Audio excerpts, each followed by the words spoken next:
Welcome back to Mid-10, y'all. As you can see, got the baler hooked up. Doing a little hay baling day.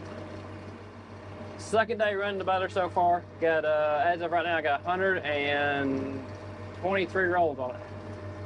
Running really good so far. No complaints with it. User error issues. Get some of them. Tell you that. And me being a user, I will openly admit user error issues. But I'm learning how to run the baler. Alex is over here spraying some corn ground here across the road from me. Can you see him? I got him in a shot. Can you see him? I think so. Alex is over spraying corn, so we're kind of divided up today. It is, heck, I don't know what time it is. I think it's like 3 o'clock, 2 o'clock. Getting, almost got a bell there. Heard that beat, getting close to it. So, getting used to running the baler.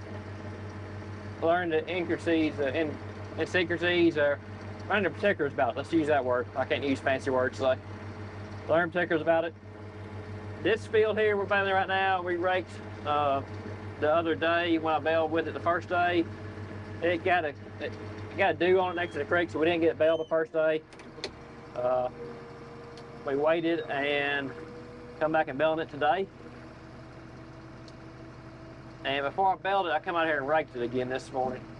Now, the reason I raked again this morning, I'm used to running. You can go back and watch last year's 2022 hay baling videos. You'll see we ran my uncle's case. I said case, I'm about my case. Ran my uncle's John Deere baler and his tractor. His baler's a mega wide. His baler's a mega wide baler. And we had the Vermeer hay rake set up for it, so it's set a little bit wide. Now, hay baler it raked a good windrow, but it's about, I don't know, 2 inches wide, really. Just wide enough that the rollers, the wheels on the intake up here would hold some hay down on the ground and hold it under and keep from going under. So, since it was doing that, I decided to reset the hay rake and come back and move all this hay over just to hay to tighten this windrow up. Let's see if it picks it up a little better. Second bale with it so far, seems like it's doing okay. Tightened it up a little bit. Looks like it's doing a little bit better. But she's running good so far though.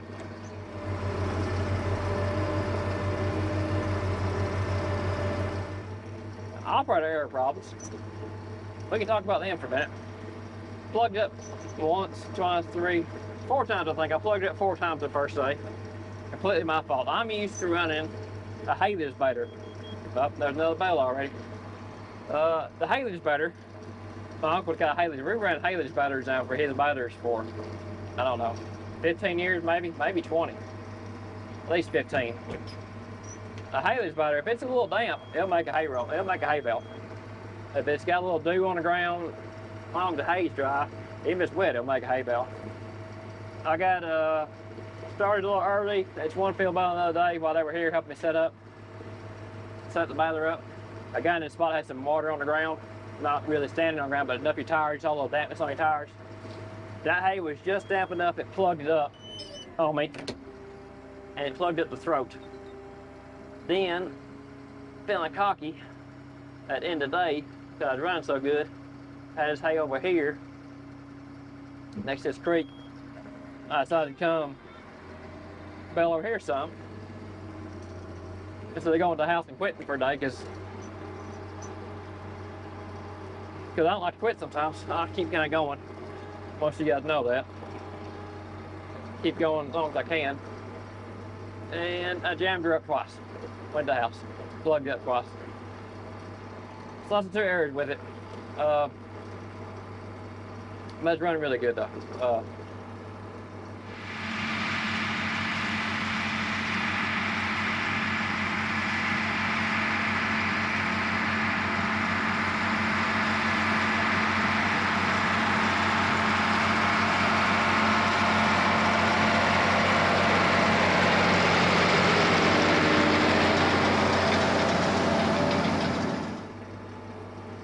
This 2090 case we're running here, it's the first time it's ever been hooked to a baler. It doesn't know its baler's back there behind it. Don't even know it's there.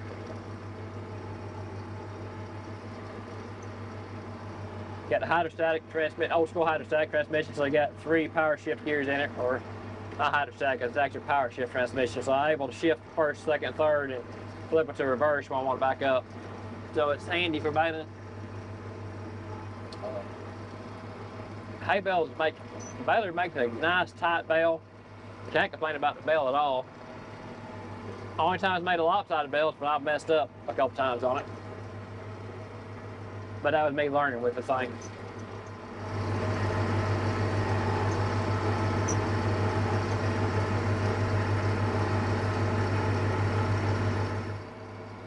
One of the reasons I went with this Kubota baler is got hydraulic pickup on it, so I like the hydraulic pickup. Going like we do with a lot of smaller hay fields here and there, some ditches you gotta cross and go through, you really should pick the pickup up. So it's aggravating to get out and have to pick up the pickup to go across the ditch in the same field or pick it up every time you go to a different field. Kubota comes standard with hydraulic pickup for its price. John Deere did. Premier did. So that's what I did. I like that hydraulic pickup right there. It works good. They see it's picking the hay up. It's not leaving much behind. It's doing a pretty good job. As you see, there's where I come through a while ago. It's done a pretty good job picking up most of the hay. It's only missing spots right here in the ditch where I went through a little bit right there. And where I got off and ran a little bit wide right there for a minute a while ago. It's a little hay right there. So you really got to stay on your track in the center with this baler, which isn't really that bad. Let's go to this ditch right here.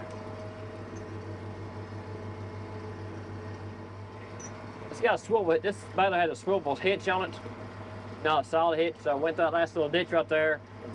You go through with a big baler, it shakes the tractor. I mean, it's not a bad ditch, it's a great, but it's a different angle. Tractor's coming out when a baler's going in a lot of times. Didn't feel it because the baler's able to walk a little differently with it. So that's kind of handy. It's kind of nice, makes it ride a little better.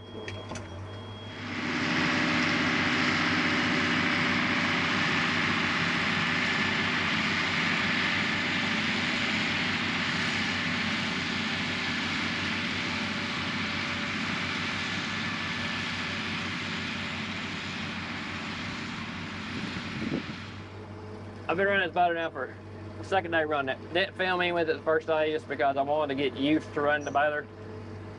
It's a different baler. I'm used to running that John Deere, so I just want to get used to it. And I'm glad I did because it runs a little different.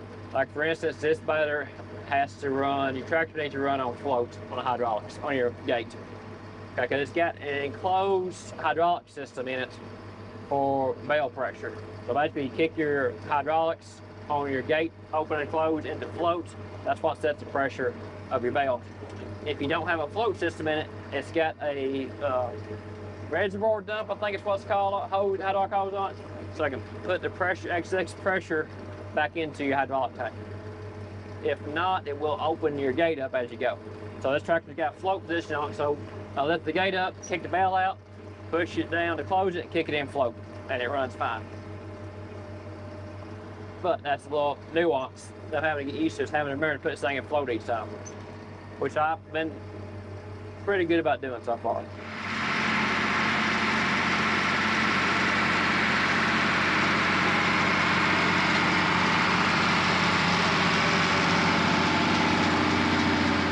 It makes a good level flat bale.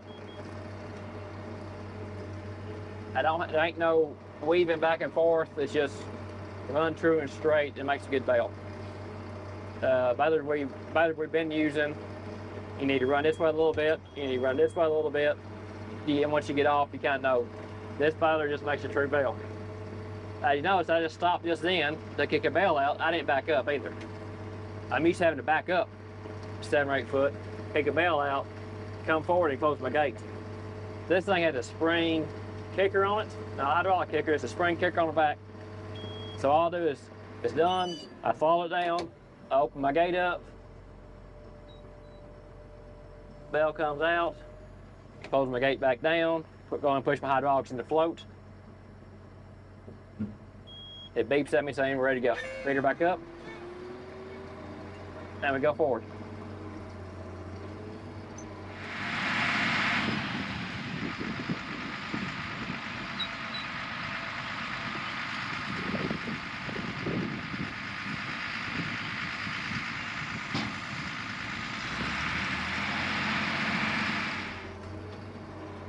You can back up with it, but you don't have to. So I do at times, depending on where I'm at. If I want to place the bale a little differently so I don't roll downhill, or move a little different location. If I've got where I just stop and go on with it. Just gotta be careful where I place my bale out. If you don't back up sometimes, though, you gotta be careful because your intake will go ahead and pick up a little more hay and make a fuzzy bale. So I got a little fuzzy one right there. Probably should have backed up some of that, but I gotta watch out for that when I go. I got a couple wads right here. Some end rows where I tied in my straight rows, so it takes it pretty good, see. Just slow down a little bit.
As for the monitor on this thing, I'm still working on figuring it all out. I haven't got it completely figured out yet. It's pretty simple. The buttons are a little tricky to use, but I'm still working on that. I've got the most of the main things down, the critical things down, but I haven't got everything down yet. I'm working on that. I'll get that down eventually. And to mount that monitor, you know, this cab is, there's not a bolt hole drilled in this cab yet. This cab's from 83 model, I'm thinking right, tractor. Not a bolt hole in its cab. We want this motor to be a little bit universal, and if we need to stick on another tractor, we can. So what we did, I just got a magnetic mount, a base, a good heavy magnetic base. I can set it on, set it up here. Seems to work real good so far. First thing I moved around, what I like about the magnetic base, when the sun gets in different settings, gets low, gets shining in the cabin, take that base and set it up here if I need to, get the sun off of it. Just so I see a little better. I ended up moving it 3 or 4 times the other day, just trying to get a good space for it. Right there seems to work pretty good most of the time. It's just getting used to it. The main thing with it. And just like that John Deere monitor belt, it gives me a warning beep like out there, so now I know my baler's almost full. It's at a 55.5 inches where I got that beep set, I think, and then it will give me a stop at 59.1 inches. I think I got it set for right now, so it basically makes a 60-inch roll. Gives me an inch to play with. So it gives me a warning beep. I'm at 57 right now, 0.1, and it should go off again here in a minute. There, it's done. I park and sit still. It starts tying it. So I started tying it right here. I do like that these rollers are right there in that corner, right there in my finger. You see that? That's your string rollers. I like their position. And then you have your pressure gauge up top right here, that green, that there, move my finger right. There's your pressure gauge for how tight the bale is. See, it's done tying up there. Roll her down, give her a little bit of open up. Opens up, baler shakes a little bit, close her back. Bale's out, close, throttle her up and hit the road.